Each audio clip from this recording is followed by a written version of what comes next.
फातिमा की रानी माँ, प्रभु यीशु की माँ, आसरा तू ही है माँ।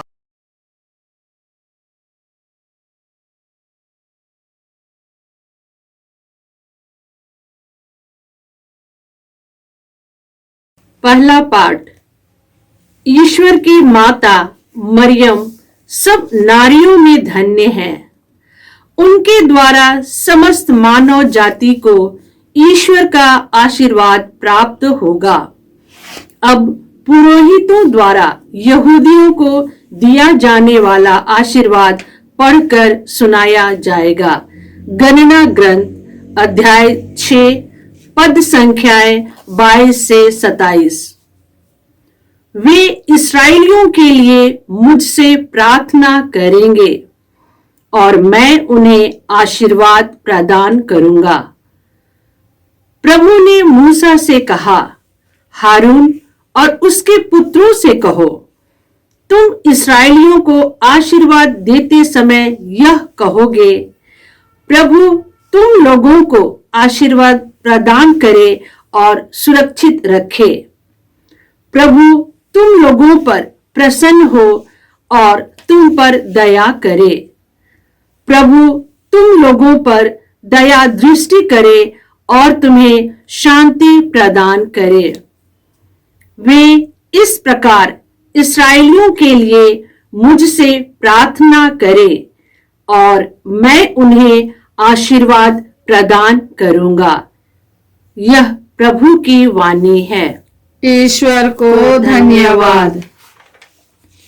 भजन अनुवाक्य। हे ईश्वर, हम पर दया कर और हमें आशीर्वाद दे। हे ईश्वर, हम पर दया कर और हमें आशीर्वाद दे।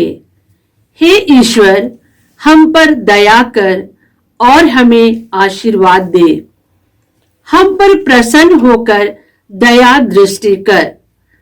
पृथ्वी के निवासी तेरा मार्ग समझ लें, सभी राष्ट्र तेरा मुक्ति विधान जान जाए। अनुवाक्य। हे ईश्वर, हम पर दया कर और हमें आशीर्वाद दे।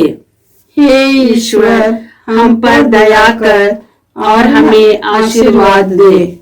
सभी राष्ट्र उल्लसित होकर आनंद मनाए, क्योंकि तू न्यायपूर्वक संसार का शासन करता है। तू निष्पक्ष होकर पृथ्वी के देशों का शासन करता और सभी राष्ट्रों का संचालन करता है। अनुवाक्य। हे ईश्वर, हम पर दया कर और हमें आशीर्वाद दे। हे ईश्वर, हम पर दया कर और हमें आशीर्वाद दे। हे ईश्वर, राष्ट्र तेरी स्तुति करे, सभी राष्ट्र तेरी महिमा गाए। ईश्वर हमें आशीर्वाद प्रदान करता रहे और समस्त पृथ्वी उस पर श्रद्धा रखे। अनुवाक्य। हे ईश्वर, हम पर दया कर और हमें आशीर्वाद दे। हे ईश्वर, हम पर दया कर और हमें आशीर्वाद दे। दूसरा पाठ। गलातियों के नाम संत पौलुस का पत्र अध्याय 4 पद संख्याएं 4 से 7 तक।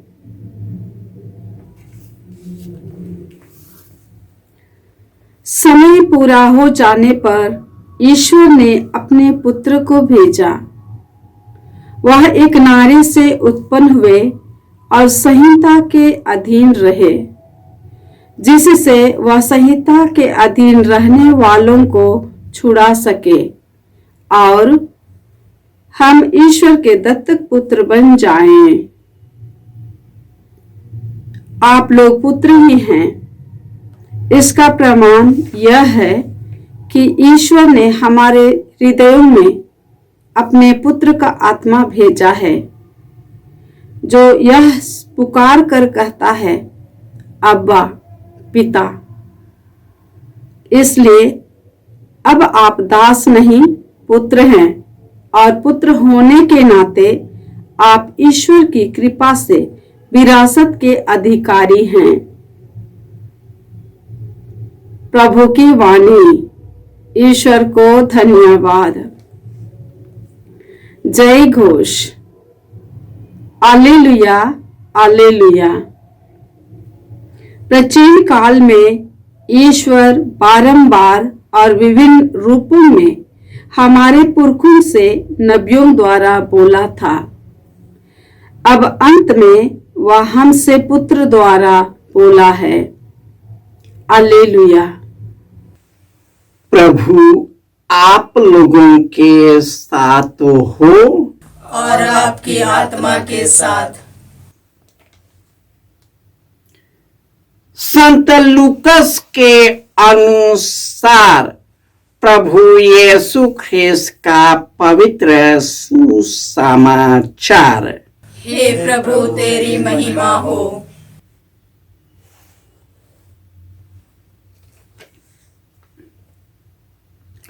अध्याय 2 पद संख्याएं 16 से 21। चरवाहे शीघ्र ही चल पड़े और उन्होंने मरियम, जोसेफ तथा चरनी में लेटे हुए बालक को पाया। उसे देखने के बाद उन्होंने बताया कि इस बालक के विषय में उनसे क्या क्या कहा गया है। सभी सुनने वाले चरवाहों की बातों पर चकित हो जाते थे। मरियम ने इन सब बातों को अपने हृदय में संचित रखा। वह उन पर विचार किया करती थी। जैसा चरवाहों ने कहा था वैसे ही उन्होंने सब कुछ देखा और सुना। इसलिए वे ईश्वर का गुणगान और स्तुति करते हुए लौट गए। जब 8वें दिन बालक के खतने का समय आया तो उसका नाम यीशु रखा गया। स्वर्गदूत ने गर्भाधान के पहले ही उसे वही नाम दिया था। यह प्रभु का सुसमाचार है। हे क्रिस्त तेरी स्तुति हो।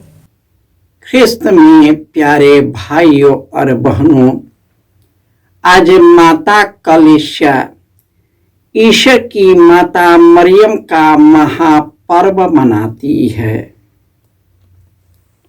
वचन बताता है कि ईश्वर हम पर दया और आशीर्वाद करता है। हम उसमें प्रसन्न होते हैं। सब निवासी उसके मुक्ति विधान के दर्शन करते हैं। सब राष्ट्र उल्लसित मनाते हुए इस संसार में जीते हैं, क्योंकि वह न्यायपूर्वक संसार का शासन करता है। वह निष्पक्ष होकर पृथ्वी के देशों पर राज्य करता है। सभी शास्त्रों का संचालन करता है।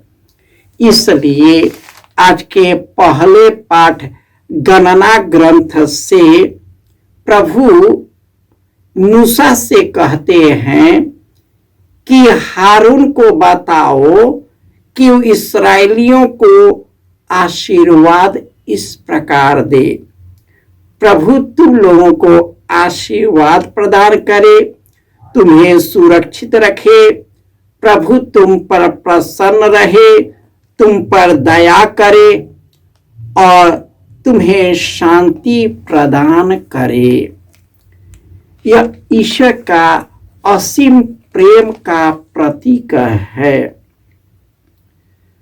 आज के दूसरे पाठ में हम सुनते थे कि समय पूरा हो जाने पर उसने अपने पुत्र को भेजा। एक नारी से उत्पन्न हुए और वे संहिता के अधीन रहे, ताकि वे संहिता के अधीन रहने वालों को छुड़ा सके। वह ईश्वर का पुत्र बनकर हमें ईश्वर के पास ले चले। उसके द्वारा जो आत्मा भेजा है, उस आत्मा के द्वारा हम ईश्वर की महिमा कर सके। जब स्वर्गदूत उन चरवाहों को दिखाई दिया और उनको जो वचन कहा था, वह दौड़ करके उसकी आगवानी करने निकला। और जैसे स्वर्गदूत ने कहा था, वैसे ही चरवाहों ने पाया। उसको देख करके उसके बारे में लोगों को बताने लगा और सभी चकित हो गए। मां मरियम उन सब बातों को अपने में संचित कर उस पर मनन चिंतन किया करती थी, जो चरवाहों ने उसके विषय में कहा था। ईश्वर उस पर प्रसन्न होता है जो हृदय का शुद्ध है। ईश्वर ने अपने स्वर्गदूत को किसी राजमहल में नहीं भेजा, किसी धनी शासकों के पास नहीं भेजा। वे चरवाहे जिसके ना घर है ना द्वार है, खुला जगह है, उन्हें दर्शन दिया। ईश्वर दीनहीन का ईश्वर है। उसे अपनी कृपा दृष्टि से भर देता है। उसे अपने मंगलमय विधान को प्रदान करता है, अपनी महिमा उस पर प्रकट करता है। और जो भी सच्चे हृदय से ईश्वर के पास आते हैं, ईश्वर उसे अपने में महान बनाता है। क्योंकि जब हम कमजोर हैं तभी महान हैं। ईश्वर ने मां मरियम को मुक्तिदाता का माता बनाया और यीशु के माता के द्वारा वह पूरे संसार की माता बन गई।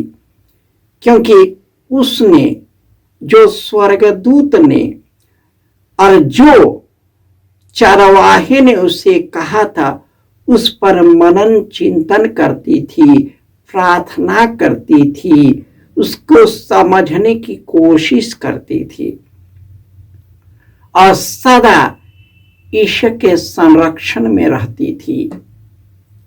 उसे सांसारिक दुखों से गुजरना पड़ा, परंतु स्वर्ग में महारानी का मुकुट से उन्हें तवाजा गया। वह किसी मनुष्य का नहीं, किसी नीरे मनुष्य का नहीं, किसी राजा महाराजा का नहीं, स्वर्ग और पृथ्वी को बनाने वाले ईश्वर ने उसे महान बनाया। क्योंकि जो ईश्वर के सामने विनम्र और विनीत होता है, ईश्वर उसको अपने आप को प्रकट करता है। आइए सरल और मन हृदय से अपने हमारे पिता ईश्वर से, पुत्र यीशु से जुड़ जाए, ताकि हम भी मां मरियम के जैसे पवित्र बने, निष्कलंक बने और हम एक दूसरे की सेवा में अर्पित करें। इस दुनिया के जाल जंजाल से निकल जाए, चिंताओं से निकल जाए, ताकि हम पूरे हृदय से जो कार्य हम सबों को सौंपा है, उसी कार्य में परिपूर्ण बने। जय यीशु।